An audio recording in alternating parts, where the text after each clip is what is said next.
이 요한복음 6장은 좀 길죠. 근데 이 전반부와 후반부로 나눌 수 있습니다. 전반부는 그 유명한 오병이어의 사건이 나옵니다. 예수님께서 보리떡 5개 하고 물고기 2마리 가지고 5,000명이나 먹이고도 12광주리나 남는 이런 놀라운 사건을 기록하고 있습니다. 그리고 후반부는 그 사건을 계기로 예수님께서 예수님 앞에 다가오는 예수님에게 더 큰 배부름을 얻기 위해서 또 다른 어떤 오병이어의 기적을 기대하면서 나오는 당시의 사람들에게 굉장한 하늘의 진리를 전하시는 이런 말씀을 기록하고 있어요. 예수님이 이렇게 오병이어의 기적을 베푸시니까 사람들이 깜짝 놀랄 거 아니겠습니까? 그래서 예수님을 임금 삼으려고, 왕을 삼으려고 예수님에게 나왔던 거예요. 그래서 12절을 보면은 그들이 배부른 후에 배가 불렀어요. 예수께서 제자들에게 이르시되 남은 조각을 거두고 버리는 것이 없게 하라 하심으로 이에 거두니 보리떡 5개로 먹고 남은 조각이 12바구니에 찼더라. 그 사람들이 예수께서 행하신 이 표적을 보고 말하되 이는 참으로 세상에 오실 그 선지자라 하더라. 그러므로 예수께서 그들이 와서 자기를 억지로가 중요하죠. 억지로 붙들어서 임금 삼으려는 줄 아시고 다시 혼자 산으로 떠나가시니라 그랬지요. 그러니까 사람들이 이 예수님을 통해서 배불리 먹은 다음에 야, 저분을 우리의 임금님으로 우리의 왕으로 모시면 우리가 날마다 배부르게 잘 먹고 잘 살고 있겠구나, 배부르 등 따숩게 살 수 있겠구나, 이렇게 생각해가지고 예수님을 찾아왔던 거예요. 그래서 왕으로 모시려고 했습니다. 근데 예수님은 이상하게도 그런 자들을 피하셨어요. 그런 자들 피해가지고 산으로 바다로 그냥 도피하셨습니다. 왜 그래요? 예수님이 이 땅에 오신 목적이 단지 그 육신의 배부름을 위해서 오신 것이 아니었기 때문이었어요, 여러분. 그런데 이들은 자꾸만 예수님에게 그 육신의 배부름을 기대하면서 자꾸 예수님께 나오니까, 꾸역꾸역 찾아오니까 그들을 향해서 예수님께서 말씀하시길 26절에 예수께서 대답하여 이르시되 내가 진실로 진실로 너희에게 이르노니 너희가 나를 찾는 것은 표적을 본 까닭이 아니요 떡을 먹고 배부른 까닭이로다 그랬어요. 이 사람들이 예수님을 찾는 목적이 뭐냐? 예수님께 나오는 목적이 뭐냐? 떡을 또다시 얻어 먹어가지고 배부르기 위해서 나오셨단 말이에요. 그래서 썩을 양식을 위하여 일하지 말고 영생하도록 있는 양식을 위하여 하라. 이 양식은 인자가 너희에게 주리니 인자는 아버지 하나님께서 인치신 자니라 그랬습니다. 지금 자기를 왕으로 모시려는 자들을 향해서 예수님께서 전혀 기뻐하지 않고요, 우리 같으면 기뻐할 텐데, 아니 사람들이 나를 왕으로 추대하려고 그런단 말이에요. 지금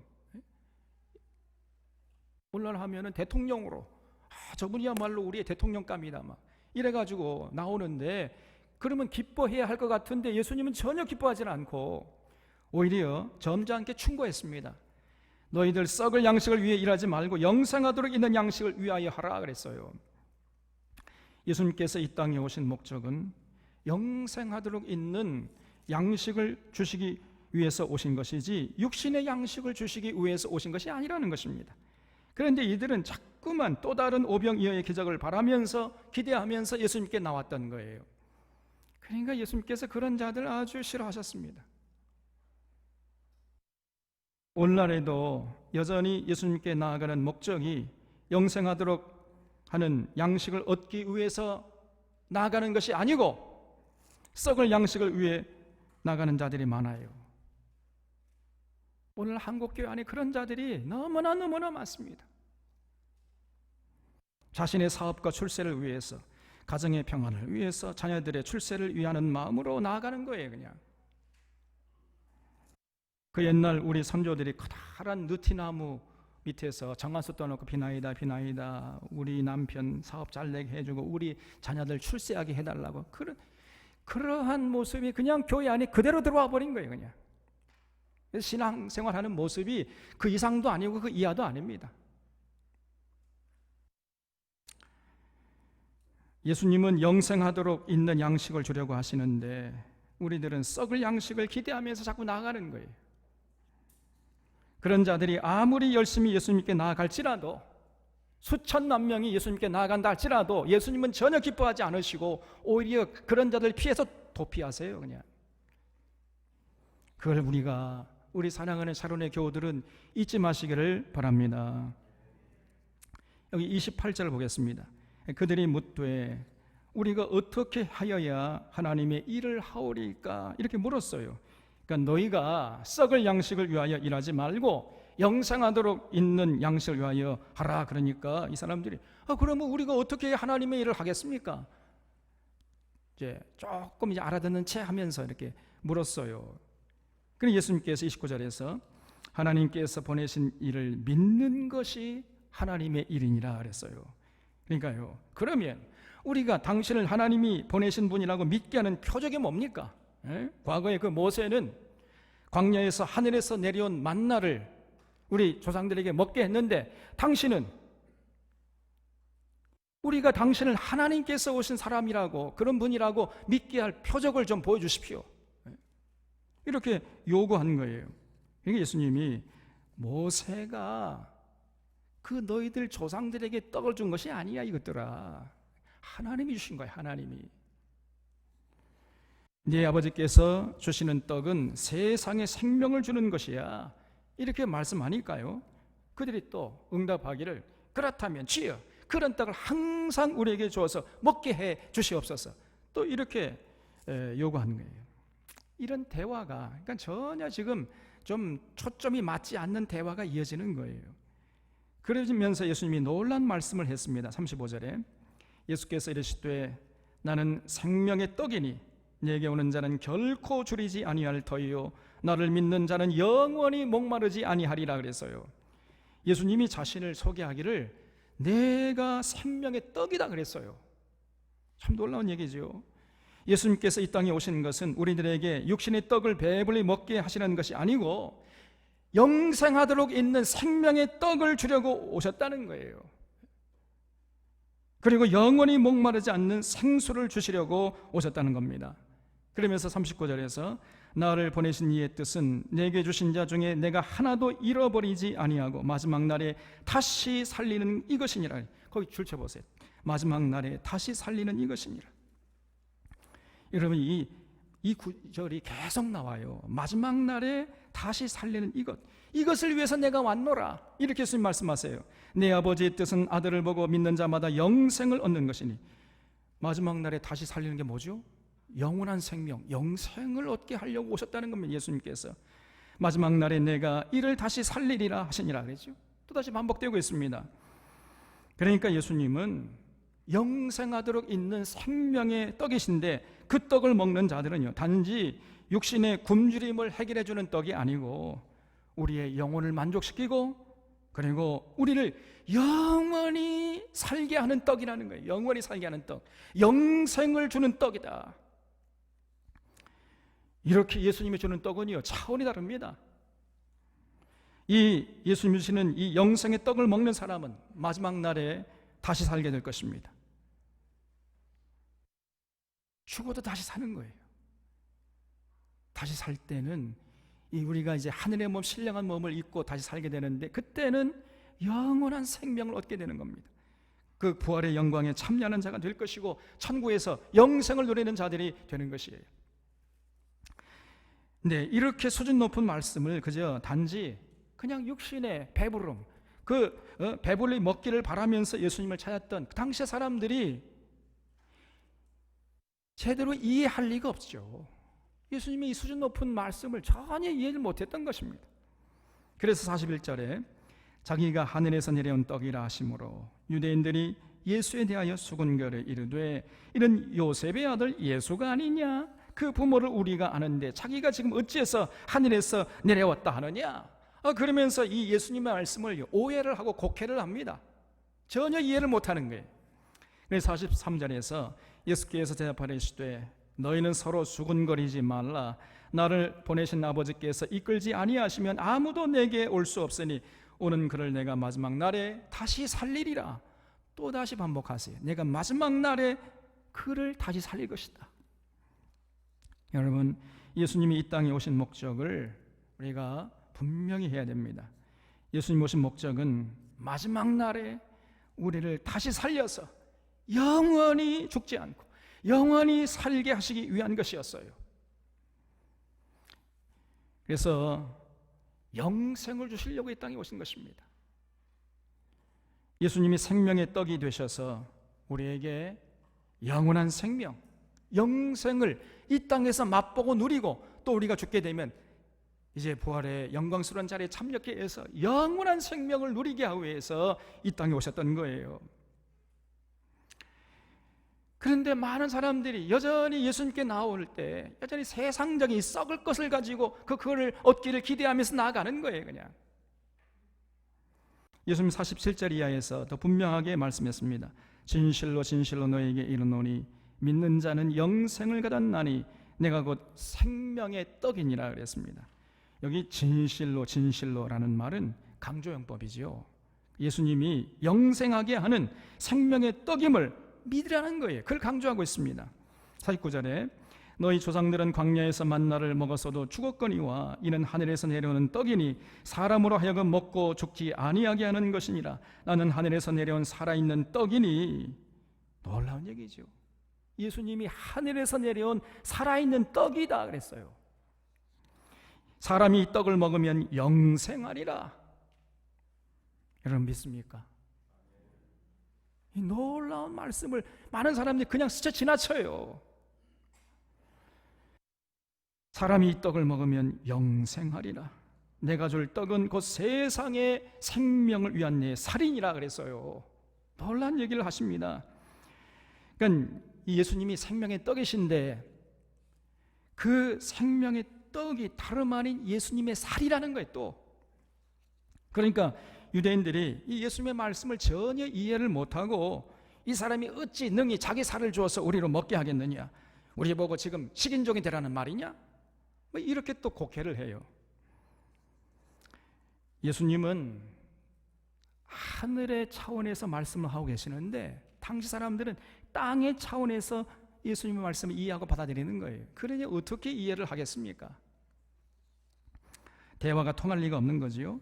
그런 자들을 향해서 예수님이 한술 더 떠서 놀라운 말씀을 하셨습니다. 53절에 예수께서 이르시되 내가 진실로 진실로 너에게 이르노니 인자의 살을 먹지 아니하고 인자의 피를 마시지 아니하면 너희 속에 생명이 없느니라. 내 살을 먹고 내 피를 마시는 자는 영생을 가졌고 마지막 날에 내가 그를 다시 살리리니 내 살은 참된 양식이요 내 피는 참된 음료로다. 내 살을 먹고 내 피를 마시는 자는 내 안에 거하고 나도 그 안에 거하나니 살아계신 아버지께서 나를 보내심이 내가 아버지로 말미암아 사는 것 같이 나를 먹는 그 사람도 나로 말미암아 살리라 그랬어요. 예수님을 먹으래요. 예수님의 살과 살을 뜯어 먹고 예수님의 피를 마셔라. 그래 나를 먹는 자는 그 사람도 나로 말미암아 살 것이다. 이것은 하늘에서 내려온 떡이니 조상들이 먹고도 죽은 것 그것과 같이 아니하여 이 떡을 먹는 자는 영원히 살리라 그랬습니다. 여러분 세상에 이런 말을 한 사람이 인류 역사 속에 누가 있었습니까?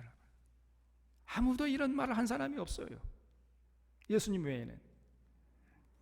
참으로 놀라운 말씀 아닙니까? 예수님이 내가 하늘에서 내려온 생명의 떡이니까 나를 먹으라 그랬어요. 내 살을 먹고 내 피를 마셔라. 내 살을 먹고 내 피를 마시는 자가 영생을 가졌고 마지막 날에 다시 예수님께서 살리실 것이라는 것입니다. 예수님의 살이 참된 양식이고 예수님의 피가 참된 음료라 그랬어요. 예수님의 살을 먹고 예수님의 피를 마시는 자는 예수님 안에 거하고 예수님도 그 사람 안에 거하신다 이렇게 말씀했습니다. 그래야 그 사람은 영원히 살 것이다. 이야, 도대체 참 굉장히 수준 높은 말씀을 지금 하시잖아요. 이게 도대체 무슨 말입니까? 어떤 사람이 예수 믿고 이제 성경을 읽기로 작정하고 성경을 읽기 시작했답니다.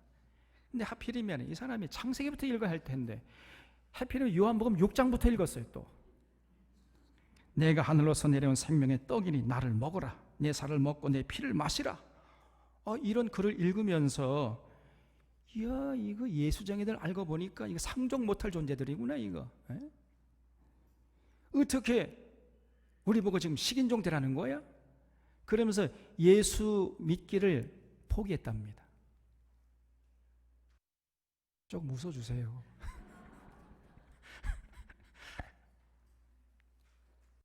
지금 예수님의 말씀을 언뜻 들어보면 지금 제자들 보고 식인종 되라는 말 같잖아요. 예수님의 살과 피를 뜯어먹고 마시라. 여러분, 이게 무슨 말이에요? 에? 우리 보고 어떻게 하라는 겁니까? 우리 보고 식인종 되라는 말이 아니겠지요? 그렇다면 무슨 말이에요? 오늘 우리가 이 예수님의 말씀을 바로 이해하려면 요한복음 1장으로까지 돌아가야 돼요. 사도 요한은 요한복음 1장 1절에서 예수님을 뭐라고 정의하고 있죠? 태초에 말씀이 계시니라 그랬습니다. 이 말씀이 하나님과 함께 계셨으니 이 말씀은 곧 하나님이시니라. 이 말씀이신 하나님이 태초에 계셨다는 거예요. 말씀이 이제 하나님인데 그 하나님이 태초에 계셨고, 그런데 그 말씀이 어느 날 육신이 되어가지고 우리 가운데 거하신 분이 예수님이라는 것입니다. 그래서 예수님을 먹으라는 말은 우리에게 식인종이 되라고 하신 말씀이 아니고 그 태초부터 계시는 말씀, 다시 말하면 그 성경책을 먹으라는 것이었어요. 성경을 보면요, 종종 책을 먹으라는 이런 말씀이 나옵니다. 에스겔서 3장 1절 이하를 보면은 또 그가 내게 이르시되 인자야 너는 발견한 것을 먹으라. 너는 이 두루마기를 먹고 그랬어요. 이 두루마기 책을 먹어라. 이 두루마리 책을 먹고 가서 이스라엘 족속에게 말하라 하시기로 내가 입을 벌리니 그가 그 두루마리를 내게 먹이시며 내게 이르시되 인자야 내가 네게 주는 이 두루마리를 내 배에 넣으며 내 창자에 채우라 하시기에 내가 먹으니 그것이 내 입에서 달기가 꿀을 같더라 그랬어요.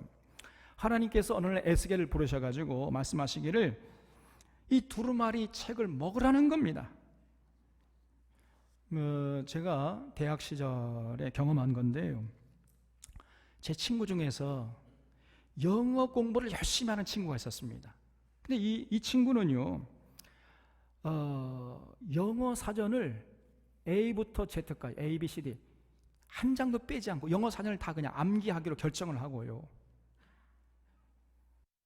영어 사전 한 장씩 다 암기하는, 하루 종일 암기하는 거예요. 그리고 다 암기하잖아요. 그럼 그 책을 찢어버려요. 찢어가지고 입에 넣어서 꼭꼭 씹어 먹습니다. 이게 무슨 말이죠? 내가 이 책, 이 페이지에 있는 단어는 다 이해하고 암기했다, 이런 뜻이죠. 그런 의미로 하루 종일 그 페이지에 있는 단어를 다 암기한 다음에 책을 찢어가지고 먹었어요. 그냥 꼭꼭 씹어 먹어. 그냥 그런 친구를 봤다니까요. 마찬가지로 지금 하나님이 에스겔에게 두루마리를 먹으라고 한 것은 그 두루마리의 책의 내용을 완전히 내 것으로 소화시키라는 이런 말씀이었던 겁니다. 그래야 이스라엘 백성들에게 하나님의 뜻을 전할 수 있지 않겠느냐는 것이었어요. 그래서 에스겔이 그 두루마리를 먹었더니 꿀같이 달았더라 그랬어요. 꿀같이. 여러분, 우리가 하나님 말씀을 통해 가지고 진리를 온전히 깨닫잖아요. 정말 그러면요, 그 진리를 깨닫는 기쁨이요 꿀송이처럼 다른 것입니다. 여러분, 이 체험해 본 사람은 알 수 있어요. 정말 그 신령한 기쁨, 얼마나 그 말씀이 단지 꿀송이처럼 달아요. 그런 체험을 해야 신앙생활이 재미있는 것입니다. 또 요한계시록 10장 9절에도 내가 천사에게 나아가 작은 두루마리를 달라 한즉 천사가 이르되 갖다 먹어버리라. 내 배에는 쓰나 내 입에는 꿀같이 달리라 하거늘 내가 천사의 손에서 작은 두루마리를 갖다 먹어버리니 내 입에는 꿀같이 다나 먹은 후에 내 배에서는 쓰게 되더라 그랬어요. 천사가 사도 요한에게 두루마리 책을 먹으라 그랬어요. 그래서 먹었더니 밀같이 달다는 거예요, 입에서는. 그런데 그것이 이제 뱃속에 내려갔을 때는 그냥 쓰게 됐다는 것입니다. 무슨 말이에요? 하나님 말씀을 완전히 이해하게 되면 그때 깨닫게 되는 그 진리가 너무나 꿀송이처럼 달다는 것입니다. 그러나 그 진리의 말씀대로 살아갈 때, 그 진리의 말씀을 실천할 때에는 쉽지 않다는 거예요. 어떤 때는 어려움이 따르고 고통이 따르고, 그래서 이 배에서 쓰게 된다는 말은요, 그 하나님의 진리, 깨달은 진리의 말씀을 실천하는 것은 쉽지 않다는 얘기입니다, 여러분. 이렇게 성경에는 책을 먹으라는 말씀이 종종 나오는 것처럼 예수님께서 내 살과 피를 먹으라 하신 말씀은 우리에게 식인종 되라는 말씀이 아니고 하나님의 말씀, 성경책, 영생하도록 있는 이 성경책을 먹으라는 말씀이었던 거예요. 다시 말해서 성경이 우리에게 영생하도록 있는 생명의 떡이 된다는 것입니다. 이 생명의 떡을 먹으면 예수님을 진실로 믿게 되는 것이고 예수님을 사랑하게 돼요. 믿는 것에서 그치지 않습니다. 예수님을 사랑하는 차원에까지 나가게 돼요. 그리고 그 말씀에 전적으로 순종하면서 살게 됩니다. 그러면 그 사람은 마지막 날에 부활해서 천국을 기업으로 누리게 되는 것입니다. 그리고 이 땅에 사는 동안 참 평안과 기쁨과 참 자유를 만끽하면서 하늘의 생명, 그 영생하도록 있는 그 생명을 맛보면서 살게 되는 복된 자가 되는 거예요. 그래서 우리가 반드시 성경을 먹어야 됩니다. 아멘이십니까? 성경을 먹되 부분적으로 미흡하게 먹어서는 안 돼요. 오늘 한국의 성도들이 성경의 중요성을 간과하고 있는, 이것이 가장 결정적인 오판이에요. 성경의 중요성을 깨닫지 못해요. 아무리 강조해도 지나치지 않는 법인데 성경을 가지고 씨름할 생각을 안 하는 거예요. 정말 통탄스러울 노릇입니다. 반드시 성경을 먹어야 됩니다. 성경을 먹되 부분적으로 미흡하게 먹어서는 안 되고 온전하게 완전히 먹어야 돼. 또 거짓 선자들이 전해주는 이 잘못된 떡을 먹으면 안 됩니다. 먹지 않은 만도 못한 거예요. 이건 다시 말하면 썩은 거, 병든 거, 이런 거, 말라 비틀어진 거, 그런 거 먹어서 되겠습니까? 우리가 신구약 성경 66권을 전체로 올바로 먹어야 돼. 그래야 하나님을 온전히 알고 제대로 믿고 따를 수가 있습니다. 이렇게 성경 전체를 먹을 때 우리가 생명의 떡을 먹고 영원히 목마르지 않은 생수를 마시는 자가 될 것입니다. 성경을 읽다 보면요, 종종 예수님의 말씀 중에 이해하기 어려운 좀 난해한 구절이 나오기도 합니다. 예수님께서 요한복음 15장 5절 이하에서 나는 포도나무여 너희는 가지라, 그가 내 안에 내가 그 안에 거하면 사람이 열매를 많이 맺나니 나를 떠나서는 너희가 아무것도 할 수 없음이니라, 이렇게 말씀했어요. 예수님이 포도나무고 우리는 가지라 그랬어요. 그 포도나무에 붙어있는 가지다. 가지가 할 일은 뭐냐? 그 포도나무에 붙어 있기만 하면 되는 거예요. 그러면 때를 따라서 많은 열매를 맺을 수가 있습니다. 그러니까 우리가 이 포도나무 되시는 예수님에게 붙어 있으면 되는 거지요. 그러면 이 열매를 주렁주렁 맺을 수가 있는데, 문제는 그럼 우리가 어떻게 해야 예수님에게 붙어 있는 것이 되는 것입니까? 그걸 우리가 생각을 해야 되겠지요. 그 비결이 뭐예요? 다름 아니라 성경이에요. 우리가 성경을 바로 알고 바로 믿고 성경의 가르침을 따라 살아가면 우리가 예수님에게 붙어 있는 이런 삶을 사는 것입니다. 그리고 예수님이 내 안에, 내가 예수님 안에 있는 결과를 낳게 되는 거예요. 그러면 그 사람은요, 아름다운 성령의 열매를 주렁주렁 맺게 되는 복된 자가 되는 것이죠. 또 예수님께서 요한계시록 3장 20절에서 말씀하시기를 볼지어다 내가 문 밖에 서서 두드리노니 누구든지 내 음성을 듣고 문을 열면 내가 그에게로 들어가 그와 더불어 먹고 그는 나와 더불어 먹으리라 그랬어요. 이게 도대체 무슨 얘기예요? 이 말씀도 마찬가지입니다. 예수님이 어떻게 우리 안에 들어오셔서 우리와 더불어 먹고 우리는 예수님과 더불어 먹을 수 있습니까? 그 비결 역시 성경이에요. 성경. 다른 게 아닙니다. 기도는 나중이에요. 많은 사람이 기도인 줄 알아. 아니에요. 성경이에요. 성경. 성경을 창세기부터 요한계시록까지 완전히 소화해서 내 것으로 삼을 때 예수님이 우리 안에 들어와 우리와 더불어 먹고 우리는 예수님과 더불어 먹는 자가 되는 것입니다. 예수님은 우리 안에 계시고 우리가 예수님 안에 거하는 이런 삶이 되는 거예요. 그래서 우리가 반드시 성경을 먹어야 되는데, 그렇다면 우리가 어떻게 성경을 먹을 수 있습니까? 이제 이 how, 그 방법이 뭐냐 그 말이에요. 이게 정말 중요하죠. 첫째는요, 일단 성경을 머리로 이해를 해야 하셔야 돼요. 성경을 통해서 하나님을 인격적으로 만나서 사랑하고자 하는 마음으로 성경을 열심히 읽어야 됩니다, 여러분.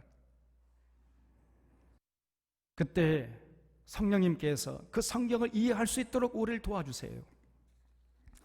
예수님께서 요한복음 15장 26절에서 진리의 성령이 오실 때 그가 나를 증언하실 것이라 이렇게 말씀했습니다. 또 요한복음 14장 26절에서 보혜사 성령, 그가 너희에게 모든 것을 가르치고 내가 너희가 말한 모든 것을 생각나게 하리라 그랬어요. 여러분, 이것이 성령의 사역인 것입니다. 또 요한복음 16장 13절에서 진리의 성령이 오시면 그가 너희를 모든 진리 가운데 인도하시리니 그가 스스로 말하지 않고 오직 들은 것을 말하며 장래 일을 너희에게 말하리라 그랬습니다. 성령님이 우리에게 오셔서 하는 일이 뭐냐, 성령의 사역이 뭐냐, 다른 거 하는 게 아니고요, 성경을 읽을 때 그 성경을 이해할 수 있도록 도와주시고 깨닫게 하시고, 부분적인 진리가 아니라 모든 진리, 진리의 총합, 진리 전체를 정확하게 명확하게 깨달을 수 있도록 도와주시는 그런 일을 하시는 거예요. 보혜사란 말이 영어로 하면 헬퍼라고 그랬죠. 헬퍼. 그래서 성경을 읽을 때 진리를 깨달을 수 있도록 도와주시는 이런 사역을 하시는 것이, 이것이 성령님의 진정한 사역이에요. 성령님이 오시면 냉철한 이성을 가지고 진리를 분별할 줄 알게 되는 것입니다. 무엇이 참이고 무엇이 거짓인지, 우리가 무엇을 취하는 것이고 무엇을 버려야 하는지, 이것을 올바로 깨닫게 해주시는 것이에요.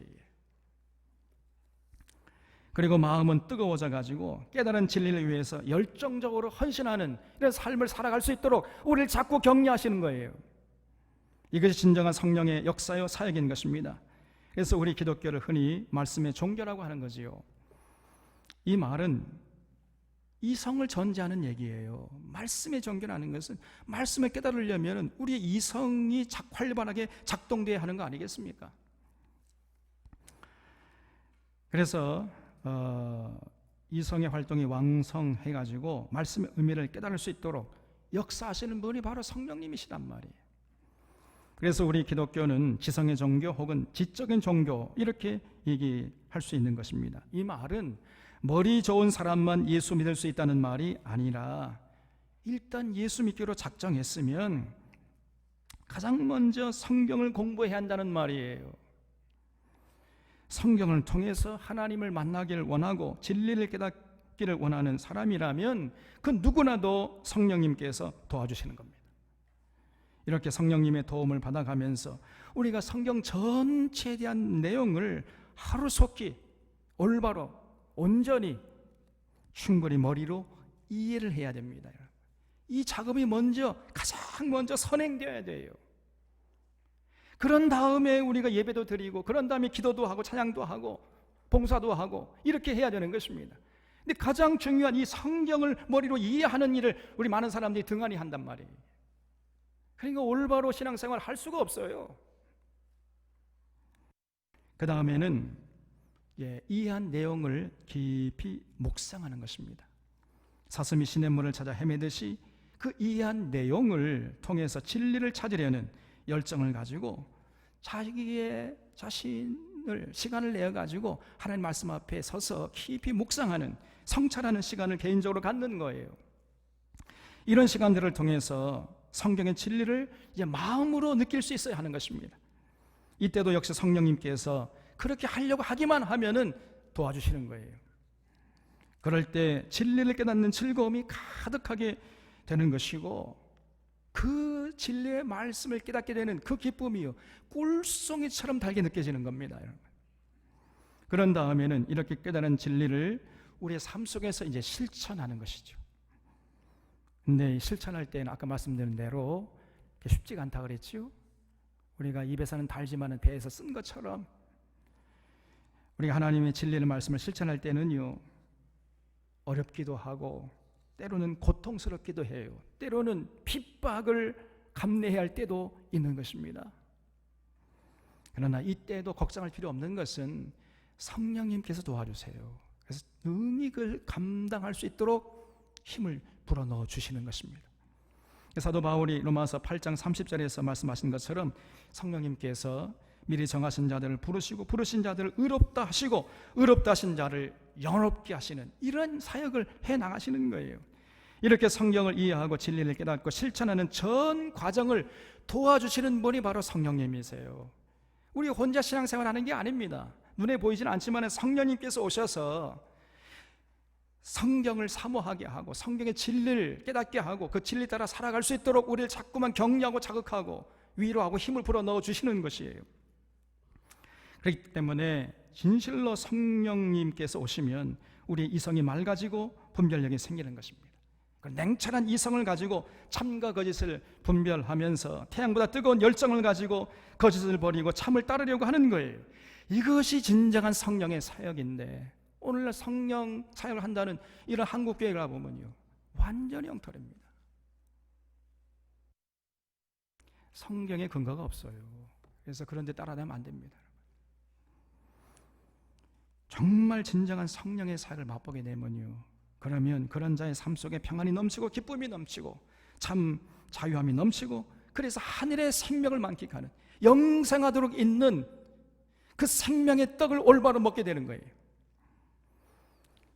예수님의 생명이 가득하게 되는 것입니다. 이것이 생명의 떡이신 예수님을 먹는 것이고 예수님의 살과 피를 먹고 마시는 것입니다. 우리 샤론의 교우들이 이 생명의 떡인 예수님을 온전히 먹는 자들이 되시기를 바랍니다. 여기에 관심을 갖고 여기에 수동적인 자세로 임하는 것이 아니라 능동적인 자세로, 적극적인 자세로 여러분들이 임해 주시기를 주님의 이름으로 부탁을 드립니다. 절대로 신앙생활을 수동적인 자세로 해나가서는 안 돼요. 그런 자들은 예수님이 절대 기뻐하지 않습니다. 그런 자들은 있으나 마나 해요. 신앙생활하는 분들을 가만히 이렇게 지켜보면요, 세 종류로 나눌 수 있습니다. 첫 번째 종류는 주일 예배 1시간 참석해서 설교 듣는 것으로 만족하는 거예요. 그렇기 때문에 설교 잘한다는 목사님들을 찾아 이리저리 헤매는 거예요. 다행히 설교를 온전하게 건강하게 하시는 목사님을 만나면 그 사람의 신앙생활이 건강할 수 있어요. 근데 그렇게 사실 오늘 한국교회 안에요, 성경 말씀을 온전히 제대로 전하는 목사님이 많지 않아요, 여러분. 그러니까 이제 그런 잘못된 잘 된다 복 준다 하는 이런 말씀이나 전하는 이런 목회자를 만나면 이제 신앙생활이 엉터리 방태가 되는 것이지. 이런 사람은 마치 엄마가 젖을 주면 배불리 먹고 젖을 주지 않으면 쫄쫄 굶는 갓난 아기 같은 이런 사람이에요. 다른 말로 하면요, 이런 사람은 누구냐? 영적 식민지 상태를 벗어나지 못한 사람이라 할 수 있어요. 두 번째 종류는 설교도 열심히 들을 뿐 아니라 스스로 성경도 열심히 읽고 연구도 하고 요절도 열심히 암송을 해요. 그런데 이 사람의 한계는 뭐냐? 성경 전체를 이해하려고 하는 생각은 꿈에도 갖지 못하는 거예요. 성경 전체를 이해할 수 있는 것은 신학대학의 교수님들, 박사학위를 가진 교수님들이 할 수 있는 것이지 우리 같은 사람들은 이건 죽어도 못한다, 이런 생각에 쩔어 있는 거예요. 그냥 그런 사람은 시력이 약한 사람이 사물을 흐릿하게 보는 것처럼 성경의 진리를 흐릿하게 아는 정도로 만족하는 사람이에요. 세 번째 종류의 사람은요, 성경 전체를 온전히 명확하게 이해할 때까지 절대로 쉬지 않고 만족하지 않는 자입니다. 창세기부터 요한계시록까지 성경 전체를 이해할 수 있을 때까지 쉬지 않고 성경책을 펼쳐들고 씨름을 하는 거예요. 그래서 결국 성경 전체를 통해서 하나님을 깊이 만나고 그 삼위일체 하나님을 사랑하면서 그 진리 가운데 자유함을 만끽하면서 참 평안과 기쁨을 누리면서 하늘의 생명을 누리면서 살아가는 거예요. 이렇게 세 종류의 사람들이 있는데 여러분들은 과연 어디에 속한 자들입니까?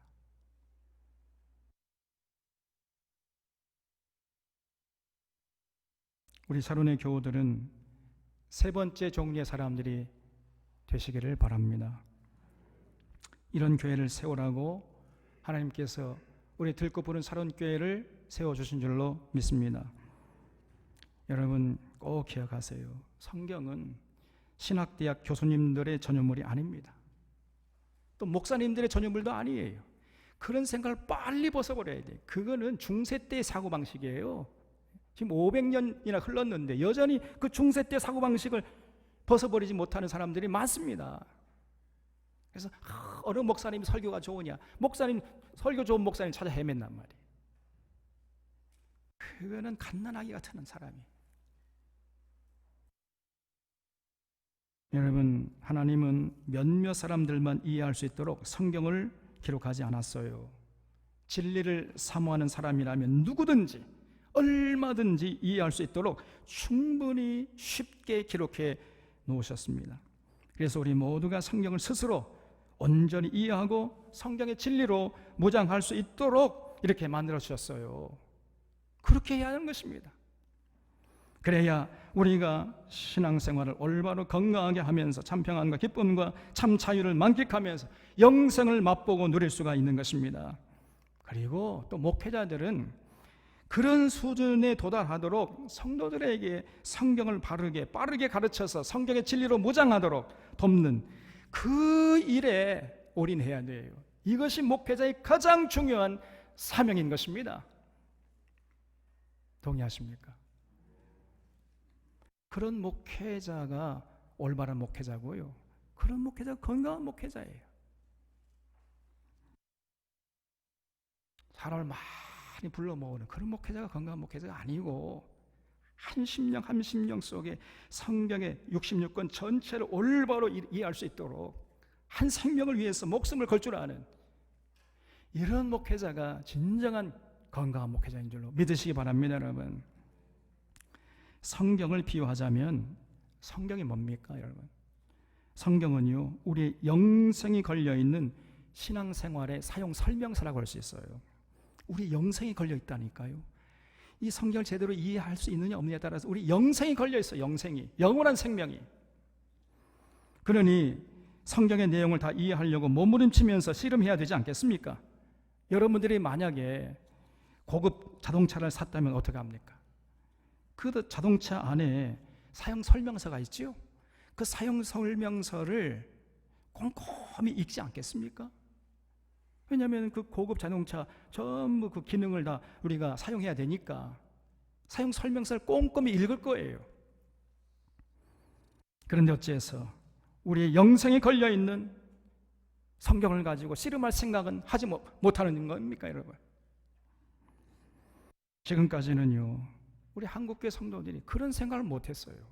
그냥 목사님들이 주일날 한번 은혜롭게 설교해 주시면 그것으로 그냥 듣는 것으로 만족하는 이런 수준이었습니다. 이제는 그런 수준에 빨리 벗어나야 돼. 그리고 뭐 성경 요절 몇 구절 암송하는 것을 만족했는데, 그러니 한국교회가요 하나님의 생명의 사역을 이어받을래야 받을 수가 없었던 게 그냥 여전히 갓난아기 같은 수준인데 뭐 그런 수준에서 빨리 벗어나야 됩니다. 그런 교회를 우리가 이루려고 이렇게 나온 게 아니에요.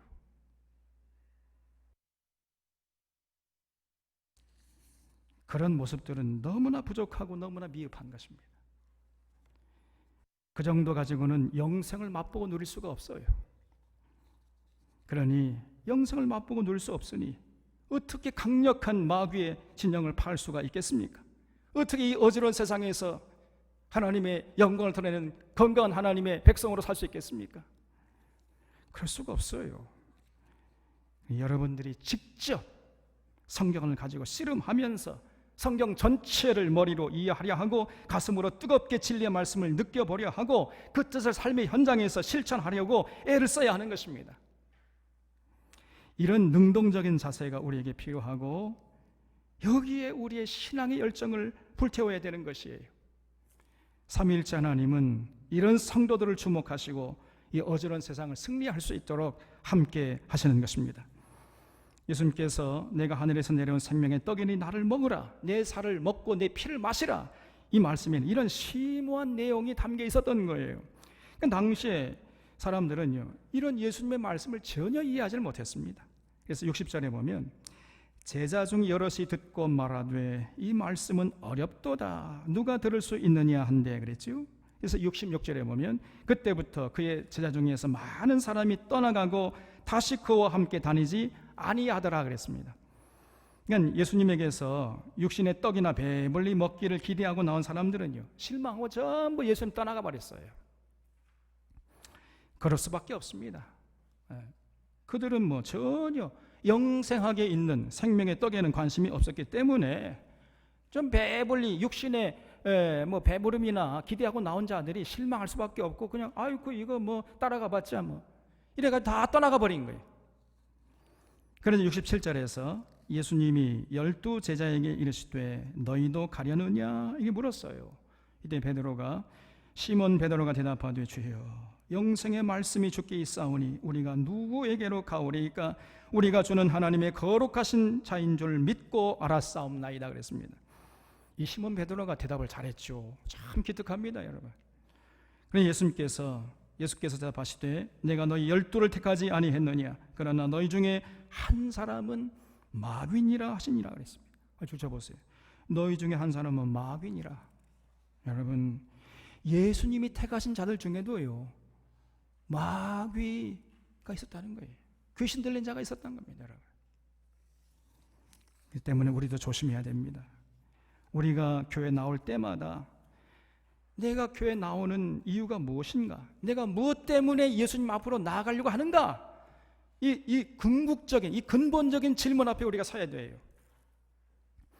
예수님께 나아갈 때 그저 배불리 먹고 살게 해줄 것을 기대하면서 나아간다면 그것은 잘못된 목적을 가지고 예수님 앞에 나아가는 것입니다.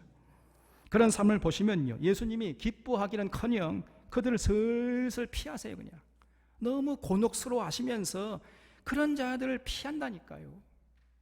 절대 기뻐하지 않습니다.